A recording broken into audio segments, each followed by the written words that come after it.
Sabi nga ng Panginoon, hindi lamang sa tinapay nabubuhay ang tao, kundi sa bawat salitang namumutawi sa bibig ng Panginoon o ng Diyos. Ibig sabihin, sa lahat ng aspeto ng buhay natin, hindi tayo maaring mabuhay na hindi natin inuuna ang kanyang salita. Sapagkat sa pamagitan ng salita, alam natin dito tayo naligtas, dito tayo tinubos ng Panginoon, dito tayo pinatawad, dito tayo pinagpapala sa lahat ng ating pangangailangan. Kaya napakahalaga ang pulong panalangin sapagkat nagsisimula tayo sa salita ng Panginoon. Prayer meeting, ito po isang mahalaga na buhay natin bilang miyembro ng isang iglesia sapagkat nakakausap natin ng personal ang ating Panginoon at mayroong gumagana na dynamic power kapag tayo po ay magkatuwang na nananalangin sa lahat po ng ating mga pangangailangan, lalo na sa panahon o oras ng kahirapan. Kaya napakalaga po magsimula tayo sa salita ng Panginoon. Gusto kong buksan natin ang ating mga Biblia sa 2 Thessalonians chapter 3 verse 5. 2 Thessalonians chapter 3 verse 5. Babasahin natin ang verse 1 hanggang 5. Ganito ang sabi. Sa katapos-tapusan, mga kapatid, idalangin ninyo kami upang ang salita ng Panginoon ay mabilis na lumaganap at luwalhatiin na tulad din sa inyo. At upang kami ay maligtas sa mga taong makasalanan at masasama, sapagkat hindi lahat ay mayroong pananampalataya. Ngunit tapat ang Panginoon na magpapatibay sa inyo at magbabantay sa inyo laban sa masama. At may tiwala kami sa pamamagitan tungkol sa inyo o sa Panginoon tungkol sa inyo na inyong ginagawa at gagawin naman ang mga bagay naming ipinag-uutos. Patnubayan nawa ng Panginoon ang inyong mga puso sa pag-ibig ng Diyos at sa katatagan ni Jesucristo. Ito ang salita ng Panginoon na mayroon pong kaugnayan sa magkatuwang na panalangin, magkatuwang o kahalagahan ng magkatuwang na panalangin. Tayo manalangin, mga kapatid. Panginoon, salamat po sa biyayang ito na pinagkalooban niyo kami ng kalusugan, kalakasan, upang kami ay magkatipon sa pulong panalangin na kung saan kayo ang sentro sa aming pagtitipong ito at aming pakikinggan ng iyong tinig at inyong pakikinggan din ang aming pong mga hinaing, ang aming mga pangangailangan. Nawa, Panginoon, pagpalain po ninyo ang pagtitipon namin ito at nawa makita namin ang kalagahan po ng magkatuwang na panalangin para sa panahon o sa oras ng panahon ng kagipitan o kahirapan. Ito ang aming dalangin sa pangalan ng Panginoong Hesus. Amen. Sa tekstong ito na ating binasa, ito po ay nagtuturo sa atin ng tatlong prioridad sa ating pong magkatuwang na panalangin sa panahon ng ating pangangailangan. Unang-unang prioridad ay ang salita ng Panginoon. Napakahalaga po na tayo magsimula sa salita ng Diyos. At ito rin ang nais panalangin ni Pablo at hinihiling ni Pablo sa mga kapatiran at hindi lamang sa mga kapatiran kundi maging sa atin. Ang sabi niya dito sa verse 1 and 2, ganito po ang sabi. Sa katapos-tapusan, mga kapatid, idalangin ninyo kami upang ang salita ng Panginoon ay mabilis na lumaganap at luwalhatiin na tulad din sa inyo, upang kami ay maligtas sa mga taong makasalanan at masama, sapagkat hindi lahat ay mayroong pananampalataya. Na dalawang bagay po rito ang kahalagahan po sa salita ng Panginoon. Una, ang kahalagahan o ipanalangin nating magkatuwang na ang pagpapalaganap ng salita ng Diyos ay mangyari. Ito po yung buhay natin. Ito yung nais ng Panginoon, kalooban ng Diyos sa atin bilang iglesia, nang salita niya ay lumaganap at paano ito lalaganap, mga kapatid, sa atin mismo, mga sarili, na tayo ay mag-share at maging sa mga ngaral, na maging tapat tayo sa pagpapalaganap ng Ebanghelyo. Hindi po gospel ang ating papalaganap o hindi kwento-kwento o hindi tungkol sa patotoo sa mga buhay, kundi mismong gospel ang ating ipapalaganap sapagkat alam natin marami tayong kaaway, yung mga taong hindi naniniwala. At kapag ka ang mga tao hindi naniniwala sa gospel, tiyak mayroong kakalaban sa iyo. Mayroong hahamak sa iyo dahil hindi nila maunawaan ang pagdating sa salita ng Panginoon. Kaya ito yung unang prioridad natin, na may palaganap natin ang salita ng Diyos sapagkat ito yung pag-asa ng bawat taong walang pananampalataya. At hindi lang yun, ikalawa, ito'y maihayag. Hindi lamang basta lumalaganap, pero kailangan ding maipahayag ang salita ng Panginoon. Verse 2, ganito ang sabi, at upang kami ay maligtas sa mga taong makasalanan at masasama sapagkat hindi lahat ay mayroong pananampalataya. Hanggat tayo napipigilan ng mga taong hindi sumasampalataya sa Ebanghelyo, hindi natin maipahayag ng tama ang salita ng Diyos. At kailangan natin itong gawin na maihayag natin ang salita ng Diyos upang sa gayon maipalaganap ang kapangyarihan ng Diyos na Ebanghelyo na sino mang sumampalataya ay tiyak na maliligtas. Ikalawa, sa prioridad sa magkatuwang na panalangin ay ang prioridad na makita natin, maranasan natin ang katapatan ng Panginoon. So unang panalangin natin ay ang salita ng Panginoon na ito may palaganap at may pahayag natin. Ikalawa naman, ating prioridad naman ay ang katapatan ng Panginoon. Verse 3 to 4, ganito ang sabi. Ngunit tapat ang Panginoon na magpapatibay sa inyo at magbabantay sa inyo laban sa masama. At may tiwala kami sa Panginoon tungkol sa inyo na inyong ginagawa at gagawin naman ang mga bagay na aming ipinag-uutos sa inyo. Na dito ating pong makikita na dapat nating panalangin ang katapatan ng Panginoon sa ating pong pagpapalaganap ng salita ng Diyos, gaya ng iniutos ni Pablo. Sapagkat ang katapatan ng Diyos ang siyang magpapatibay sa atin, ang sabi sa verse 3. Ngunit tapat ang Panginoon na magpapatibay sa inyo. Yung katapatan niya. Marami tayong takot, marami tayong pag-aalinlangan sa pagsishare ng gospel dahil sa ating takot. Pero ang katapatan ng Diyos ang siyang magpapatibay sa atin, sa ating pagsishare. At ikalawa, hindi lang basta magpapatibay, kundi magbabantay sa atin sa ating pag-share ng gospel. At ito ay ating mapagkatiwalaan. At tayo maging mapagkatiwalaan.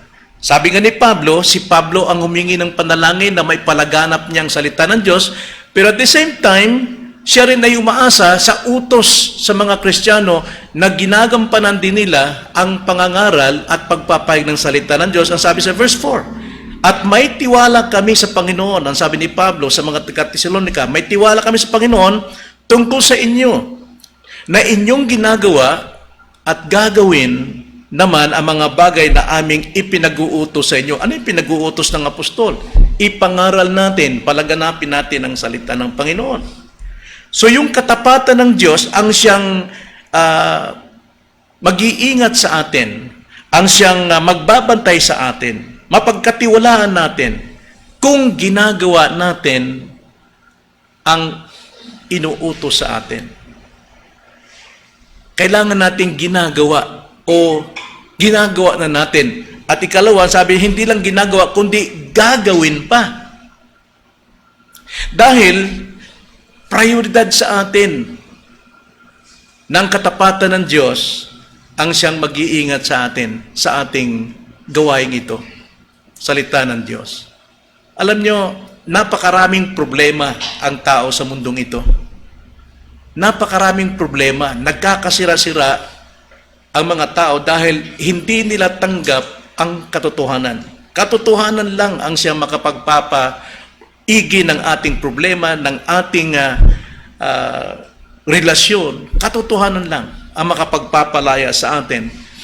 At hindi tayo dapat matakot i-share, ipalaganap ang salita ng Diyos dahil tapat ang Diyos na tayo kanyang patitibayin, tayo babantayan, at siya'y katiwa-tiwala para sa atin. Ikatlong prioridad na dapat nating ipanalangin, ito'y una, salita ng Panginoon, kalawa, katapatan ng Panginoon. Ay ikatlo naman ay ang patnubay ng Panginoon. Patnubay ng Panginoon. Verse 5, ganito ang sabi, patnubayan nawa ng Panginoon ang inyong puso sa pag-ibig ng Diyos at sa katatagan ng Diyos. Dalawa pong patnubay ang sinasabi ni Pablo rito na hinihiling niya na sana patnubayan tayo ng Diyos sa ating puso. Ang puso natin patnubayan ng pag-ibig ng Diyos. Ang sabi sa ating teksto, patnubayan nawa ng Panginoon ang inyong mga puso sa pag-ibig ng Diyos. Nawa ang pag-ibig ng Diyos ang siyang pumatnubay sa ating mga puso. Bakit po? Alam naman natin, Jeremiah 17:9, ang puso ay talagang sakdal sa kasamaan, ito'y sinungaling at mapagkunwari. Kahit na tayo Christian na, maaari tayong magsinungaling dahil ang puso natin nagtuturo sa atin, itong sabihin mo, itong ipaliwanag mo. Kaya dapat ipanalangin natin na patnubayan ng Panginoon ang ating puso ng kanyang pag-ibig. Ng kanyang pag-ibig. Alam naman natin, pag-ibig ng Diyos, ito ang siyang dahilan kung bakit tayo naligtas. At ang puso natin, hindi nakikita ng tao, pero nakikita ng Diyos. Kaya nawa, yung patnubay ng ating puso, hindi sa ating sariling lakas, hindi sa ating sariling paraan, kundi pag-ibig ng Diyos ang sumaatin. Sapagkat kung pag-ibig ng Diyos ang nasa atin, madali nating intindihin, unawain ang sino mang kumakalaban sa atin. Hindi natin ito sasagutin ng pabalagbag. Hindi natin sisindihan pa ng apoy yung nagliliyab para masunog.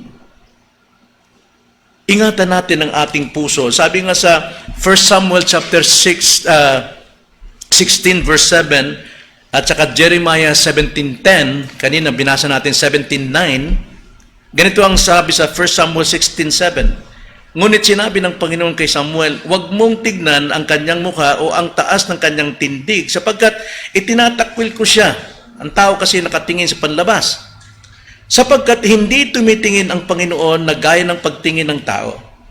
Ang tao tumitingin sa panlabas na anyo, ngunit ang Panginoon ay tumitingin sa puso. Minsan, ang tingin natin sa tao ay yung panglabas niya lamang. Marahil siya ay marahas o siya ay matapang. Pero kung ang titignan natin, kung makikita natin ang puso ng taong yon ayon sa mata ng Diyos, duwag pala siya, takot pala siya. Hindi siya makatayo sa kanyang sarili, kailangan niya ng gabay. Kaya dapat sa puso, dapat ang puso natin ay may gabay ng pag-ibig ng Diyos. Jeremiah 17:10, ang sabi sa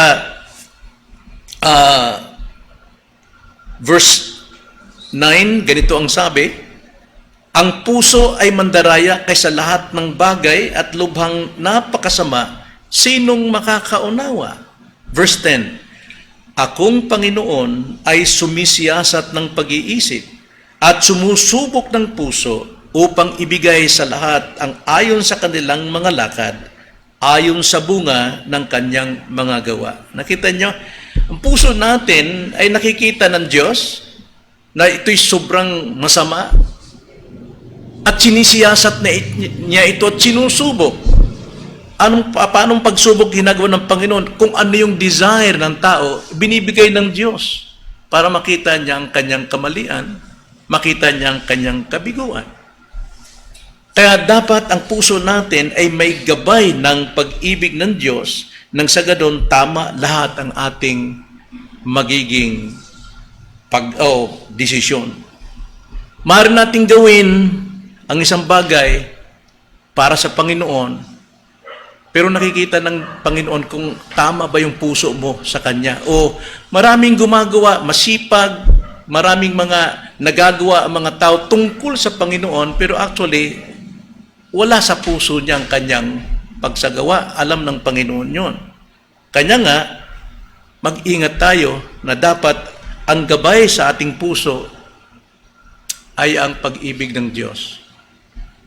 Alam naman natin kung paano natin paliwanag yung pag-ibig ng Diyos.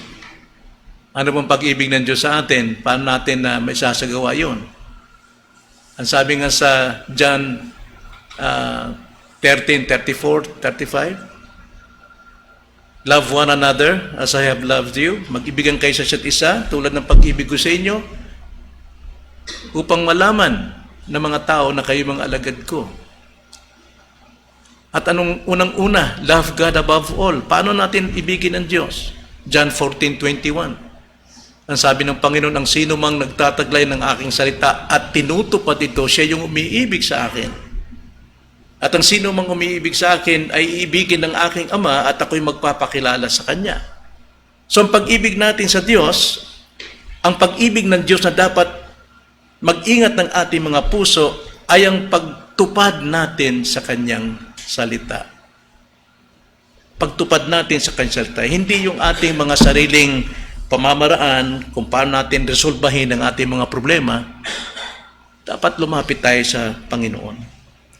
So napakalaga at malaki ang magagawa ng magkatuwang na panalangin na ang prioridad unang-una ay salita ng Diyos. Pangalawa ay ang katapatan ng Diyos. At ang pangatlo ay ang patnubay ng Diyos. At ito'y magagawa lamang natin sa isang lugar. Ito, ang iglesia. Sama-sama tayo. Kaya anumang problema natin, idulog natin sa Panginoon. Magkaisa tayo, magkatuwang tayong ipanalangin. Dahil ito ang hinihingi ng Panginoon sa atin. Napakahalaga at malaki nagagawa po ng magkatuwang na panalangin. Huwag niyong suluhin ang mga problema niyo sa buhay. Kailangan idulog natin sa isang katawan. Tayo yung katawan. Ang dama ng kalingkingan, nadadama ng buong katawan. Kung isang kalingkingan ay nagwawalang bahala sa katawan, hindi po pwede yon. Mahalaga ng buong katawan ang anumang bahagi na hindi kumikilos sa katawan. Kaya ngayong gabi, idulog natin, hilingin natin sa Panginoon ano man yung mga personal request natin at higit sa lahat, atin idulog ang lahat ng pangangailangan ng iglesia pagdating sa pagsamba ngayong Sunday. Tayo manalangin. Panginoon, salamat po sa prayer meeting sapagkat nagagampanan namin ang magkatuwang na panalangin na sana nga po maging pangunahin sa amin ay ang pagpapalaganap ng inyong salita sapagkat ito ang tanging solusyon anumang problema, anumang hidwaan, anumang kasalanan, anumang pagmamataas. Salita ninyo, Panginoon, ang siyang bumubuhay sa amin. Kaya marapat lamang naming pakinggan ang sinabi ng Panginoon na hindi lamang kami nabubuhay sa mga material sa mundong ito, kundi sa tinapay o sa salita ng Diyos na namumutawi sa inyong mga labi. Sapagkat kayo'y tapat, Panginoon, mapanghawakan namin ang inyong pong patnubay sa amin. Hindi kami madadaig, matatalo sa mga taong masama na hindi kumikilala sa iyong salita. Patnubayan niyo kami, Ama, sa aming pong mga gagawin. Patnubayan niyo kami sa aming pong mga kahilingan sa inyo. Itong aming dalangin sa pangalan ng Panginoong Hesus. Amen.